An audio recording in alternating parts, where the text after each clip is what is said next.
നമസ്കാരം. ഞെട്ടിക്കുന്ന വാർത്തകളാണ് സിദ്ധാർത്ഥിന്റെ മരണവുമായി ബന്ധപ്പെട്ട് ഓരോ ദിവസവും പുറത്തുവരുന്നത്. പൂക്കോട് വെറ്റിനറി കോളേജിൽ എസ്എഫ്ഐക്ക് കോടതി മുറി ഉണ്ടെന്ന വെളിപ്പെടുത്തലുമായി മുൻ PTA പ്രസിഡന്റ് കുഞ്ഞാമുവാണ് ഒടുവിലായി രംഗത്തെത്തിയിരിക്കുന്നത്. തന്റെ മകനെ ഭീഷണിപ്പെടുത്തി എസ്എഫ്ഐ അംഗത്വം എടുപ്പിച്ചു എന്നും ഹോസ്റ്റൽ മുറിയിൽ മകന്റെ ചോര കൊണ്ട് എസ്എഫ്ഐ സിന്ദാബാദ് എന്ന് എഴുതിപ്പിച്ചു എന്നും കുഞ്ഞാമു വെളിപ്പെടുത്തി.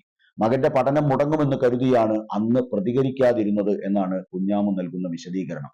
ആ കോളേജിൽ നടക്കുന്ന എല്ലാ ക്രൂരതകളും താൻ നേരിട്ട് അനുഭവിച്ചതാണെന്ന് സാക്ഷ്യപ്പെടുത്തിയ കുഞ്ഞാമു എസ്എഫ്ഐയിൽ മെമ്പർഷിപ്പ് എടുത്തില്ലെങ്കിൽ റാഗ് ചെയ്യുമെന്നാണ് മകനെ ഭീഷണിപ്പെടുത്തിയതെന്നും വെളിപ്പെടുത്തി.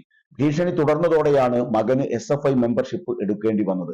കോളേജിനകത്ത് പ്രത്യേകമായ കോടതി മുറിയുണ്ട്. എസ്എഫ്ഐയുടെ മറ്റൊരു മുറിയുമുണ്ട്. മറ്റൊരു വിദ്യാർത്ഥി സംഘടനയും അവിടെ പ്രവർത്തിക്കാൻ പാടില്ല എന്നാണ് എസ്എഫ്ഐയുടെ തീരുമാനം. ഇതിന്റെയൊക്കെ ബലിയാടാണ് സിദ്ധാർത്ഥൻ എന്നും കുഞ്ഞാമു പ്രതികരിച്ചു. ഇതിനിടെ പൂക്കോട് വെറ്റിനറി സർവകലാശാല ക്യാമ്പസിൽ മരിച്ച വിദ്യാർത്ഥി സിദ്ധാർത്ഥന്റെ നെടുമങ്ങാട്ടെ വീടിന് മുന്നിൽ CPM വെച്ച ബോർഡ് വീട്ടുകാരുടെ എതിർപ്പിനെ തുടർന്ന് എടുത്തുമാറ്റി. SFI പ്രവർത്തകനാണ് സിദ്ധാർത്ഥൻ എന്ന് അവകാശപ്പെടുന്ന ബോർഡാണ് വീടിന് മുന്നിൽ സ്ഥാപിച്ചിരുന്നത്.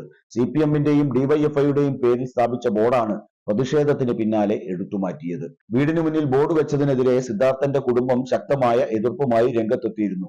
ഇതിനു പിന്നാലെയാണ് ബോർഡ് മാറ്റിയത്. അതേസമയം കൊന്നത് SFI തന്നെ എന്ന ബോർഡ് വെച്ച് KSUവും രംഗത്തെത്തി. പൂക്കോട് വെറ്റിനറി കോളേജിലെ സിദ്ധാർത്ഥന്റെ മരണത്തിൽ പ്രതികരണവുമായി കോൺഗ്രസിന്റെ മുതിർന്ന നേതാവ് VM സുധീരനും രംഗത്ത് വന്നു. സിദ്ധാർത്ഥന്റേത് കൊലപാതകം തന്നെയെന്ന് അദ്ദേഹം മാധ്യമങ്ങളോട് പറഞ്ഞു.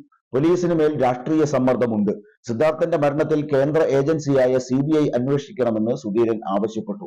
സിദ്ധാർത്ഥന്റെ വീട്ടിലെത്തിയ ശേഷം പ്രതികരിക്കുകയായിരുന്നു അദ്ദേഹം. സംഭവത്തിൽ ഡീനിന്റെ പങ്ക് വ്യക്തമാണ്. കുറ്റകൃത്യങ്ങളിൽ പങ്കാളികളായ എല്ലാവരും ശിക്ഷിക്കപ്പെടണമെന്നും സുധീരൻ ആവശ്യപ്പെട്ടു. അരുതായ്മകളുടെ കഥകൾ കോളേജ് ക്യാമ്പസിൽ നിന്നും പുറത്തു വരുമ്പോൾ വല്ലാതെ പ്രതിരോധത്തിലായത് SFI ആണ്.